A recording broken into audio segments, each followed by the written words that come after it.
Hey guys. Oh, what? You can still record a video, it just won't be live. You may be able to go live later if your connection improves during your recording. What? Why can't it go live? Never mind. Yo, I got a message saying I can't go live because my connection is low. So let's try this out. Let's see. So, welcome back to my page, you guys. I'm actually at my internship site on break in my office, and I want to come to you guys and talk to you guys briefly about modern day slavery, the 40-hour work week. Now, I know a lot of you guys can relate because some of you guys probably at work right now watching this. Some of you guys probably going to watch it when you get home, but I know most of you guys watching this got a job. Y'all work 9 to 5 and you get up every freaking day. You're so committed to your job.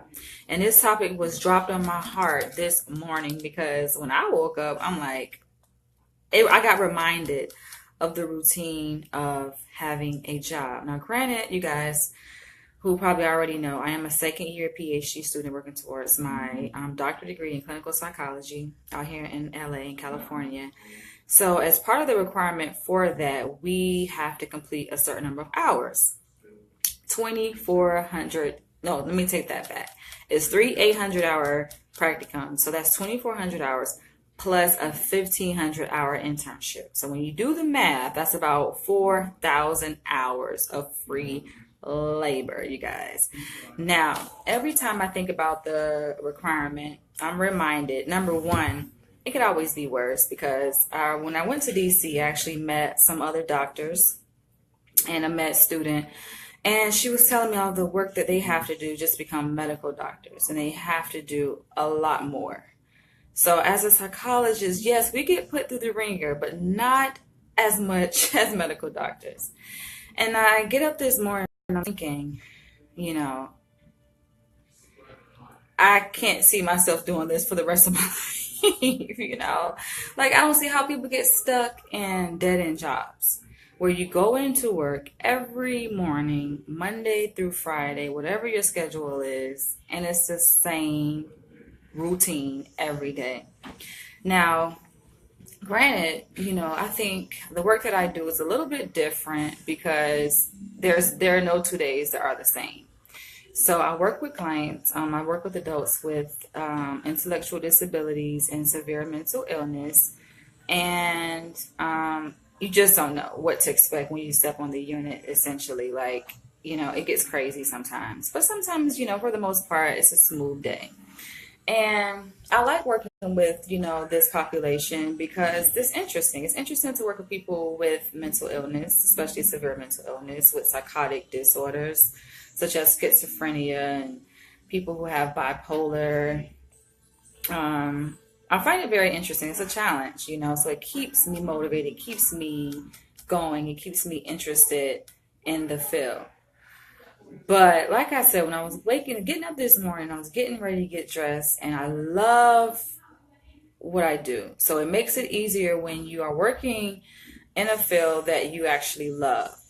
But it reminded me of the so many people who are stuck in jobs that they don't like. They're just there for a paycheck. So I said, let me do a video on this topic because I just want to help some people. I just want to free some people from this. I work with a group of authors, a lot of authors actually. We have a whole network of authors, thousands of authors who are part of the network. And I always encourage them, all the time that you don't necessarily have to work a 9 to 5 job. You don't have to be stuck clocking in somebody else's clock. That's not your destiny, I think it's a choice that people make because it's just what has been passed down from generation to generation. So if their parents got up and went to work and worked a job, they feel like that's what they should do, and then so on and so on. But I always had a different mindset. And I remember when I was growing up, I was a teenager. I got my first job working at Wendy's at 16 years old, and it didn't last long at all. I'm not going to go too much in detail about it, but just thinking about it, it makes me laugh because just thinking about it, I'm reminded of who I really am. I'm reminded that this attitude that I have now at 34 is an attitude that I've always had, even when I was a teenager. I never liked working for anybody.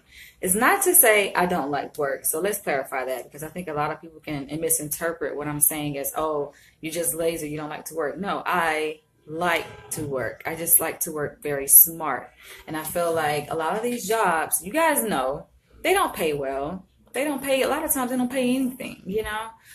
You make it. I remember when I started working at Wendy's, and this was way back. This was, like I said, 16 years old. So this was 2000 to 1999, 2000. The minimum wage was like $5.50 an hour. Peanuts, right? And I remember getting a job at McDonald's after that. And I literally worked at McDonald's for probably, I think was it 2 days? To be honest, you guys, I think it was 2 days. I don't even think I made it a week. And I was living with my dad at the time. My dad, you know, he lives in Florida, and my mom, you know, and my dad, they are legal, they are separated or whatever. But I decided to go live with my dad because I missed him, you know, and that's a whole nother story anyway. But, and my dad was like, so, you know, you going to work today? And I'm like, Dad, I don't like it. I hate it. Write your own check. Exactly, William. And I told my dad, expressed my how I felt about going to work. And this is when I was like 16 years old. And I'm just like, I'm not motivated to go to work. You know, they're not paying nothing. Then I remember when I was working at McDonald's, they actually had me like, they gave me a broom. They gave me a mop and was like, sweep the floor. And I'm like, are you freaking serious? No. And even at the time, I wasn't necessarily a girly girl, but I just felt like that should not be my job. I felt like I was way more educated, way more skilled and talented to be holding a broom. And so not only that, at the time, I was doing hair.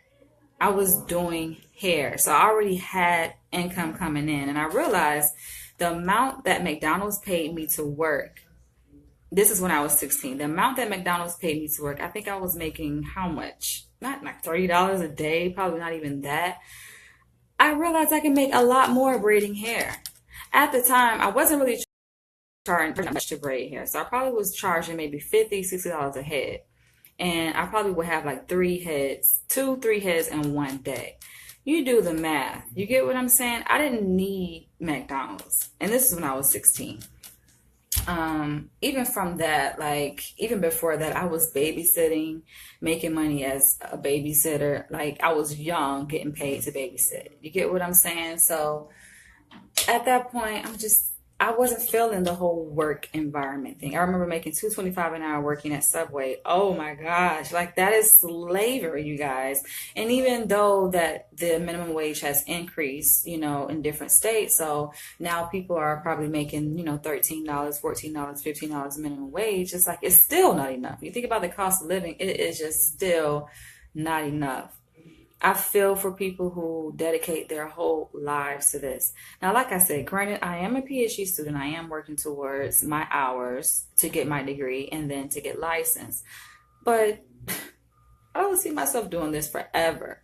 When I say doing this, I mean working for someone where you're getting basically underpaid. A lot of people are so underpaid, it's ridiculous, and I get it. People make excuses and say, oh, they have a passion for the job, they love the work.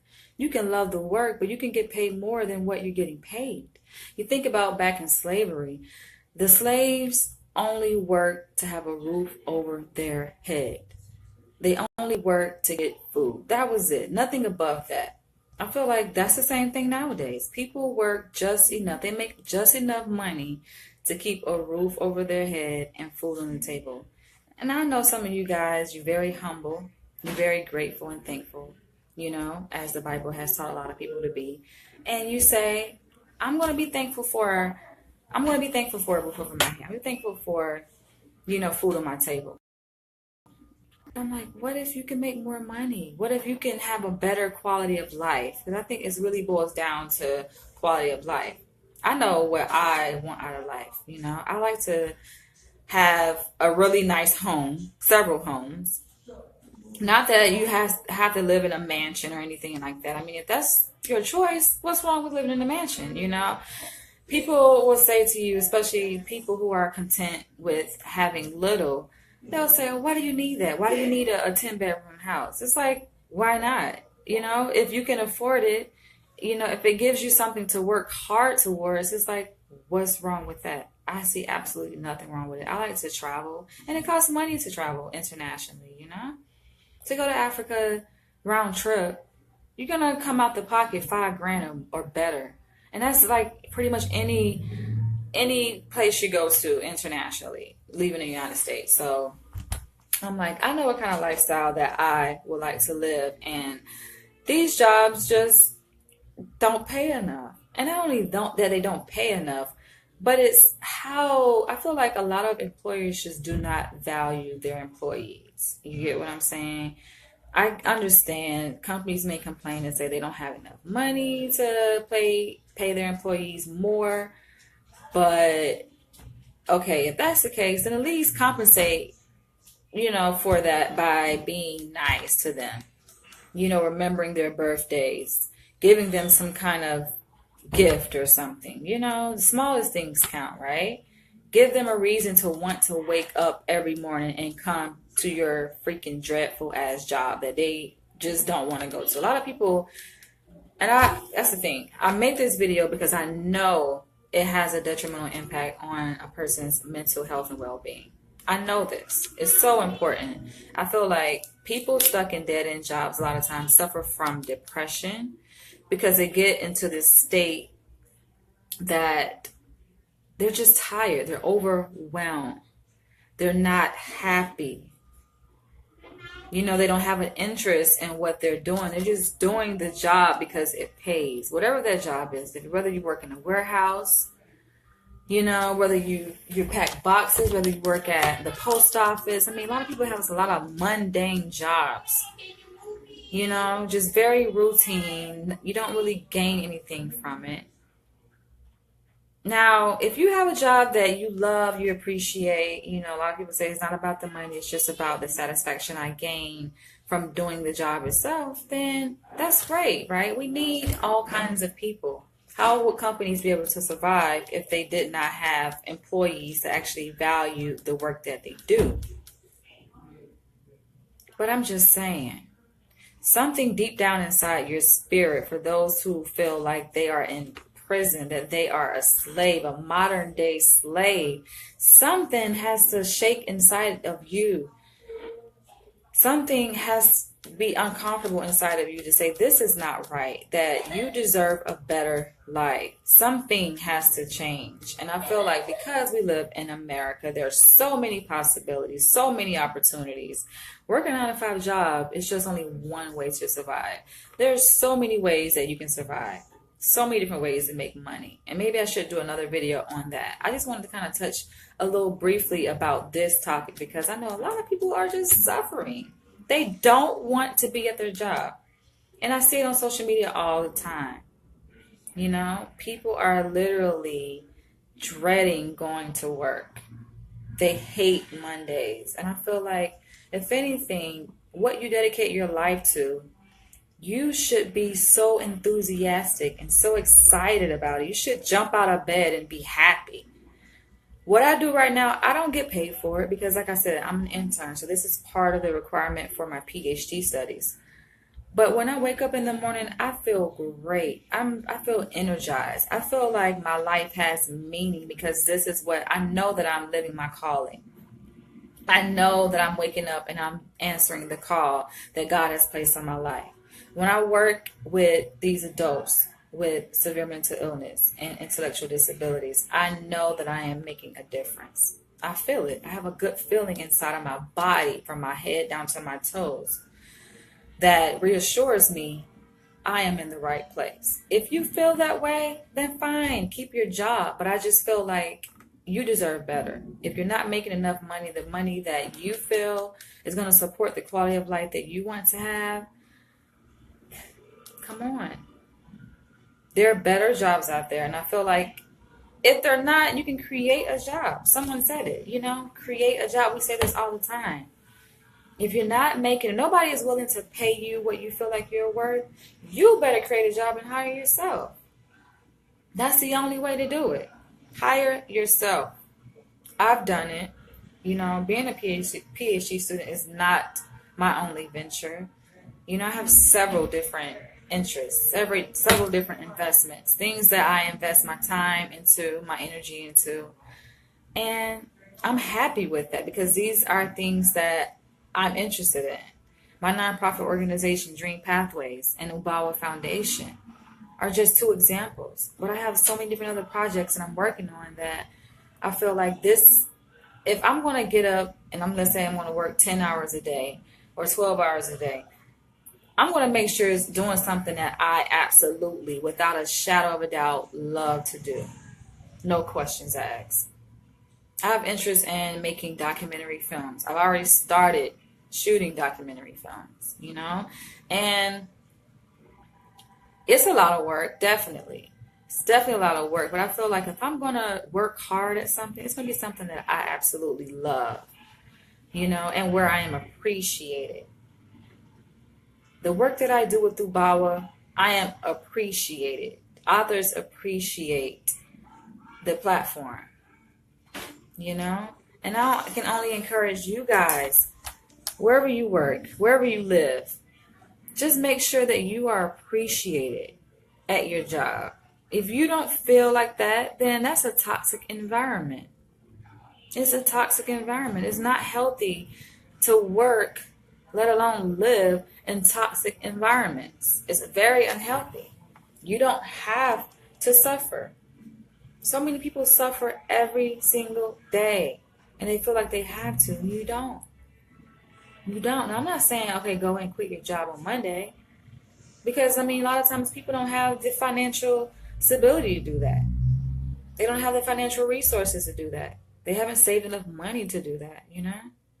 But, and then they have kids. They have dependents. Me, I don't have any dependents, no kids. So I can take chances like that. If I want to pack up tomorrow and go and fly to another country, I can do that. You know, and take chances. You know, I've taken chances in the past. Moving from New York City to LA, that was me taking a chance. I had nothing set up here, nothing planned. I just took a chance. I went for what I know I wanted to do, and I did it. I encourage you guys to do the same. I hope that this video, you guys can see the quality, because I got a notification saying that because of low reception, I guess where I am, that this video is not going to be live. It's going to be pre-recorded. So I don't know what's happening with this video, but hopefully I was able to motivate some of you guys on this, because it's sad. It's very unfortunate. People are depressed, literally overwhelmed. Why? Because they are a slave. They have no choice. I check in with people all the time on social media, and I'm like, if you were self-employed, if you made enough money through self-employment, selling whatever product or service that you're selling, enough that you could quit your day job, would you? A lot of people are like, no, I wouldn't quit it because I get benefits, I get health benefits. I'm like, come on. That is slavery. For a person to work a job that they know is not doing any good for their health, their psychological well-being, physical well-being. Some of these jobs are literally killing some of y'all. Killing. And when you dead, your employer ain't going to come to your funeral. They don't care. They're going to just find somebody else to replace you. You got to learn to put yourself first. You get what I'm saying? Learn to put yourself first. You don't have to do this. We don't have to wake up and dread going to work. We shouldn't. You know, I wish that there were more opportunities for African Americans to work at jobs that they absolutely love, and they didn't feel like they have to go and work for the man, because that's a whole nother dynamic to the situation. It's one thing, because I think people from all ethnic backgrounds and races face this problem of working a 9-to-5 that they absolutely don't like. They just dread it. But it's a whole nother layer when you add race to the situation, to the equation. And you take a black person, African American person, and you put them at a job where the white man is the boss or woman is the boss, and they don't feel appreciated. You know, imagine what it triggers emotionally for that person. It's not a good thing. You know, it just adds more stress to the situation. So now they really feel like a slave. Now they're really taken back to the 1800s when we had slavery, when slavery was booming, you know? And you feel like you're taken advantage of. You feel like these people don't care about me. They don't appreciate me. Yes, I get a paycheck every 2 weeks, but they don't really care. They don't care enough to pay me more, you know? It's sad. A lot of companies do that. Walmart is notorious for it. As much money as they make, how much do they pay their employees? Peanuts. Not enough. Not enough. A lot of people have to get 2 and 3 jobs just to survive. That's what I'm talking about. That is awful. To have to struggle and work 2 and 3 jobs just to survive. Now, unless those are 2 or 3 jobs that you absolutely love, then that's different. But if you're like, oh, I gotta go and do this job, you know how, like, I don't understand how people can live their whole life like that. Dreading going to work, hating their boss, hating their job. But you're doing it. When it could be so much different. You can earn money doing what you love to do. For you guys watching this, I'm going to go ahead and end this video. But for you guys watching this, I want you guys to comment, because this is so powerful when you write things down. Comment what it is you love to do. What is your passion? Start there. People sometimes often think that they can't make a profit or money from their passion, but you can. So many authors are doing it now. I've watched so many authors come into the literary industry. Ain't know nothing about writing a book, publishing a book, and they are doing well. Some have quit their jobs. I literally watched this where some authors have quit their jobs, and they are making enough money just by writing, just by doing what they love to do, telling stories. They get a lot of support. We live in an information technology age. Social media is free. Facebook is free. Twitter, Instagram, all these, YouTube, all of these social networking sites are at your disposal for free. You get what I'm saying? Yeah, people will get on social media, waste their time, and instead of networking with people, they will go and troll on people's posts, make negative comments. It's like, how is that helping you? It's not. How is that putting money in your pocket by starting drama on somebody else's post when you can be making money? I tell people all the time, social media is a free platform. You can start there. Use it to network. Use it to build a platform for yourself. It's a platform in and of itself, but you can use the platform to create your own platform within the platform. You get what I'm saying? By building an audience, building something that interest. You take a common interest, something that you like and you know other people like, and you build a following around that. People will follow you. When you have an audience, you can sell a product to the audience. You can sell a service to the audience, right? Entertain, talk shit. Yeah. Subi says her passion, and she's keeping it real. She likes to write. Express yourself through the written language, to edit, to entertain people, talk shit. You know, it feels good sometimes just get on there and talk some shit. You know, people like listening to people talk shit. You know, it's entertainment. You can get paid for that on your own. You don't need a network. You get what I'm saying? Nowadays, people are producing their own shows. Authors are publishing their own books and they're making money. Times when they didn't do it before, when they were not able to do it before, because you had to go through a company, an agent. You had to go through a publishing house. You had to go through a network. Nowadays, you don't have to go through those avenues to be successful. You can do it yourself. YouTube is a prime example. You can create your own channel. People laugh about YouTube and think it's a joke and like, oh, YouTube, it's just YouTube. Do you not know people are making millions of dollars off of YouTube? They are changing their lives. They are buying their mom and dad's houses and cars just by being on YouTube.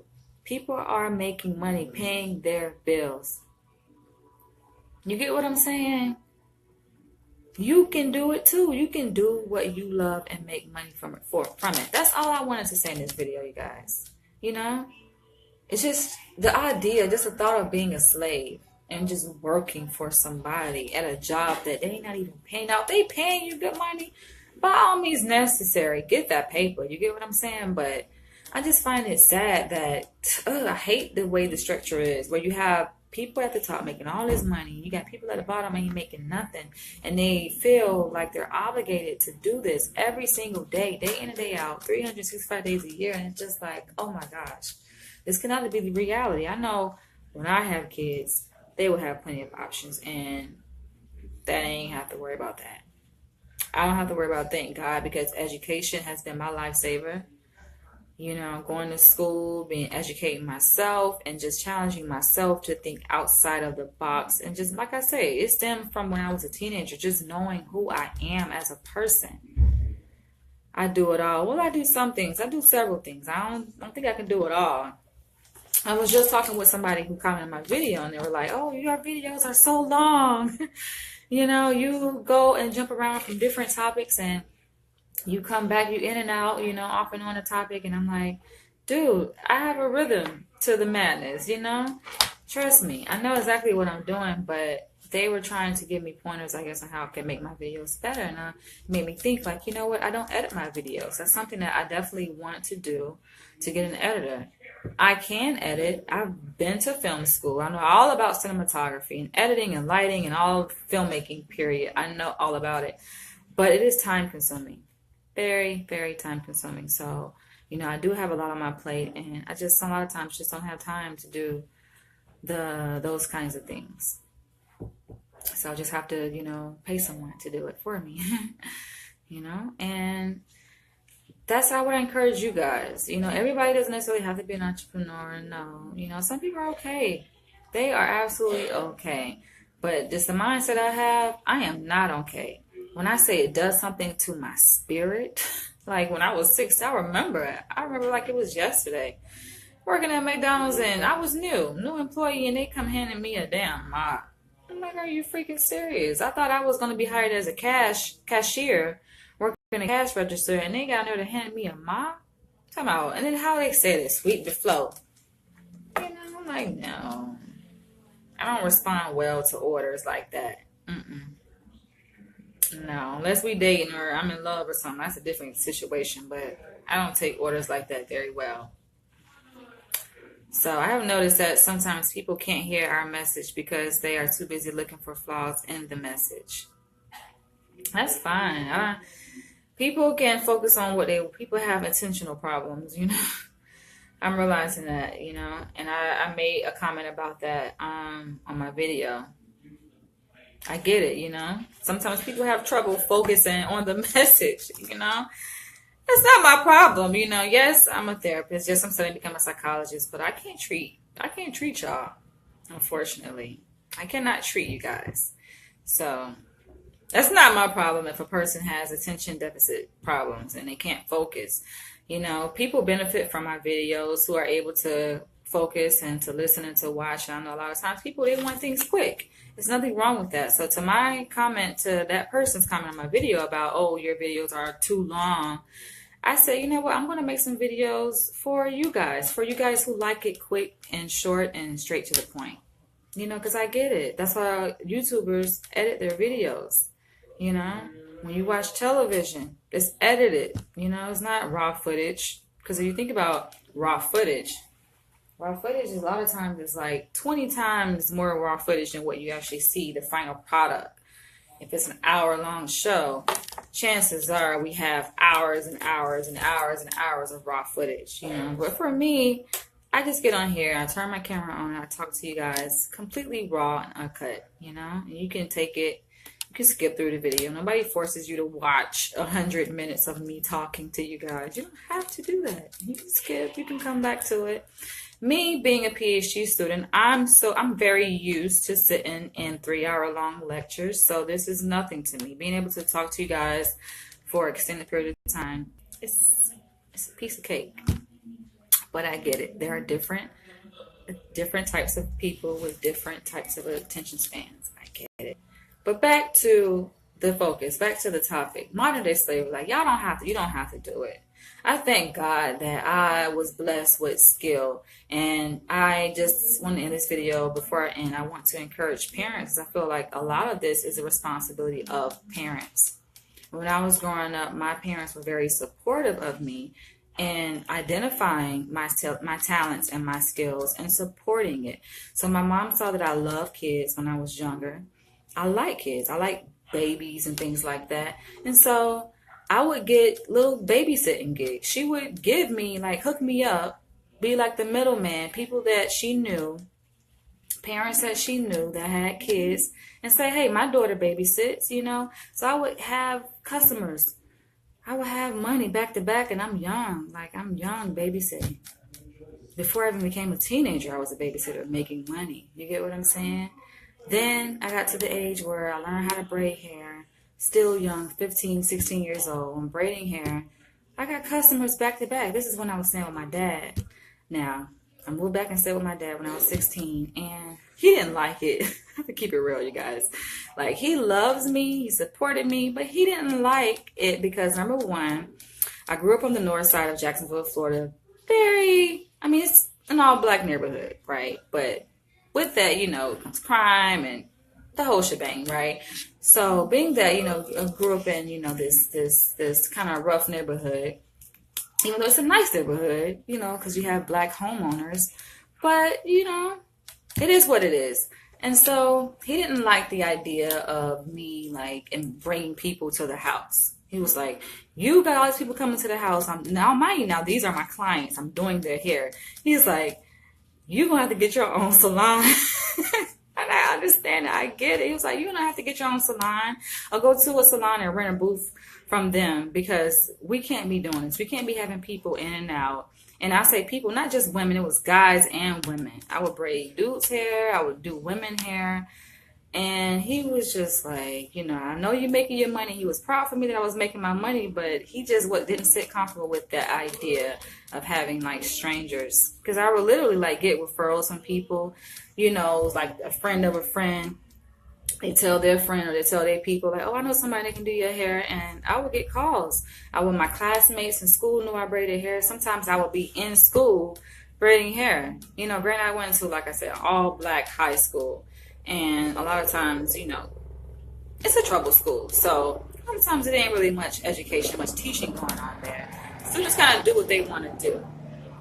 And in some of my classes, there were guys who wanted their hair braided. So I'll be sitting around in class with no comb at all, just pencil, pen. And I would actually use the pencil to part their hair, straight line everything. No crooked lines. Use the pencil to part their hair and be in class braiding hair in class, making money. You get what I'm saying? And this is high school, way back then. So, you know, by the time I went off to college and I'm educated and got degrees, like, I ain't working for nobody. Y'all already know. I know how to make money without having to punch a clock. I learned that early on, and then I just transferred that mentality to my interests and my current interests today. Now, granted, I get compliments all the time about my hair. People always ask me, who did your hair? I'm like, I did my hair. I don't pay anybody to do my hair. And they kind of want me to do their hair. So I get a lot of offers of people throwing money at me, you know, I'll pay you $100. Can you start my dreads? Or and I'm just like, because it's a whole nother thing when you are doing that. I feel like if you're going to make money, make sure you do what you love to do. Now, I can braid hair. I'm very skilled at braiding hair. And when I was younger, I loved it. It gave me a time, I guess, to de-stress. Like, it was like a stress reliever, just being able to move my hands and make these creations of art, with my hands. But it can be draining. It can be draining to do hair. It takes time doing braids. And I was doing box braids. I was doing shreds, individual braids. So y'all know that stuff takes time. And I think what it came down to is me just, I don't know. I want to work smart, not necessarily hard. And that is like, it's work. It's labor, standing up over someone, making their hair look really nice and talking to people. Because part of that, you become their therapist. And so you be talking to them and they listen to them about their problems and stuff. And they telling you they feel comfortable with you, you're doing their hair. So they feel comfortable and relaxed, and they're talking to you about what's going on in their life. And I don't know, after a while, it's just like, I don't know. I feel like I'll leave that to the beauticians. I'll leave that to people who actually love it wholeheartedly. And I just decided to do something else, you know? So it went from that to, of course, I was, in school working towards my degrees. And, I decided to just stick with mental health. That's my passion, working with people. Um, and giving back to the community and developing community programs. So that's where my heart lies. And moving forward, that's what I'll be doing. Aside from research, I have a strong passion for research, and writing goes along with that. I love to write. So those are my passions. But I thank you guys for tuning in. Like, I can go on and on and on and on and talk about this forever. But I'm just so grateful that I know who I am and I know what I'm worth. And I encourage everybody else to look deep down inside and know that you're worth more than what you're probably making at your job. I said this the other day. I made a post on through my business page, and I said there are some people that are working so hard, struggling, trying to bring in $50,000 a year. Meanwhile, you have people that make 50 grand in one day. You got some people make 50 grand in 1 hour. But more realistically, you have people that make 50 grand literally in one day. That's nothing to them. You get what I'm saying? So I just like to think just from a different perspective, and especially when you consider the social context and how Black people have been oppressed politically, financially. It's like, we don't have to continue that fucking curse. We can break that generational cycle of poverty where we can bring in more money. It's not a sin to make a lot of money. It's not a sin to say, okay, you have a desire to make money. And I just feel like that's where religion comes in. And the Bible tells people and want to guilt shame people and tell them that, oh, for the love of money is the root of all evil. So you shouldn't be focused on money. You should be focused on just loving people and recruiting people to the religion. I don't know, doing well by people, but not money.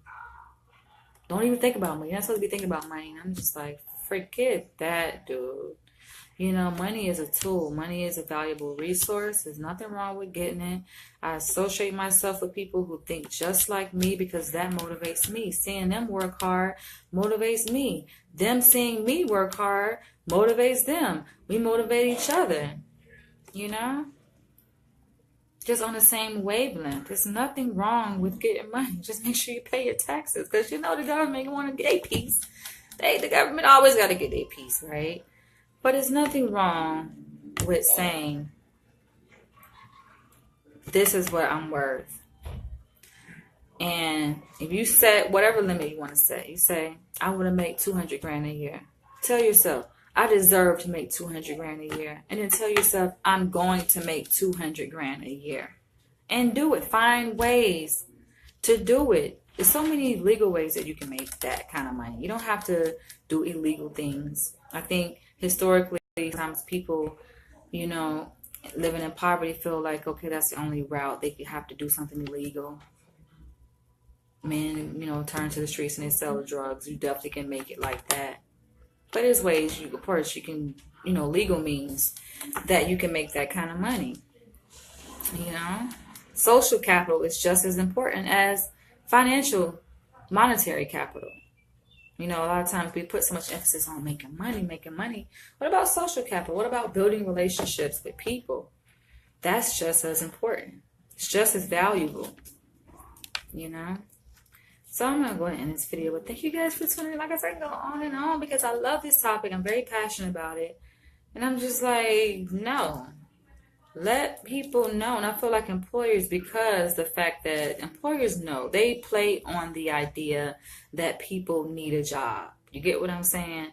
They play on the idea that the fact that people, this is their only means to survive. People have dependents. They have kids that need to be fed. They have bills that need to be paid. So employers, they play on that idea. And then they feel like, okay, that person needs this job. They feel like you need them more than they need you. When really the opposite is true. Employers need employees. When you have companies that are, that's a lot of work, right? It's a lot of work involved in maintaining the organization. That's going to take people, manpower to do that. That's the most important resource to a company is the people that work for the company. It's the most important. No company will be able to function without people unless it's, of course, a one man army, right? If it's just a small, very small business. But even still, even very small business owners or whatever of very small businesses, they already know, like, you can't do this shit by yourself. You gotta hire people.